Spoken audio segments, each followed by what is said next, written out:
আসসালামু আলাইকুম।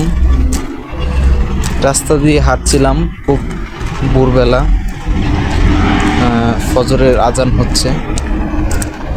ভাবলাম আপনাদের সাথে কিছু কথা শেয়ার করি। এই মুহূর্তে আমি এই যে metro rail Mirpur 11 metro rail স্টেশনের এখানে। রাত্রে কেউ না কেউ শুয়েছিল যে সে সকালে উঠবে, উঠে তার স্বপ্নের পথে যে জার্নি, সে কাজ করবে, তার কর্মস্থলে যাবে। কিন্তু দুঃখজনক হলেও সত্য যে হয়তো কিছু মানুষ রাত্রি দুনিয়া থেকে চলে গিয়েছে, তো এই সুন্দর সকালটা দেখার মতো সৌভাগ্য তাদের হয়নি। এই কথাগুলা মনের মধ্যে ঘুরপাক খাচ্ছিল যে আমরা কত অহংকার করি, যে প্রচুর ঠান্ডা লাগছে, প্রচুর শীতের মধ্যে দিয়ে হাঁটছি,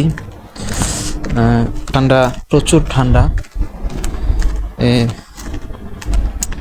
রাস্তা দিয়ে হাঁটছিলাম, তার এগুলা চিন্তা করছিলাম যে মানুষ কত অহংকার করে চলে, কত দাম্ভিকতার সহিত চলে, কিন্তু আসলে এগুলা সব কিছুই তো মূল্যহীন, তাই না?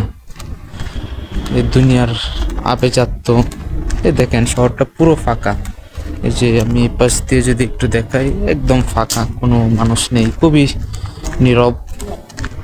আর কিছুক্ষণ পরে হয়তো আধা ঘন্টা 1 ঘন্টা পরেই মানুষ কর্মস্থলে যাওয়ার জন্য বের হবে। এটাই আসলে মানুষের জীবনটা খুবই ছোট। এই ছোট্ট জীবনে আমরা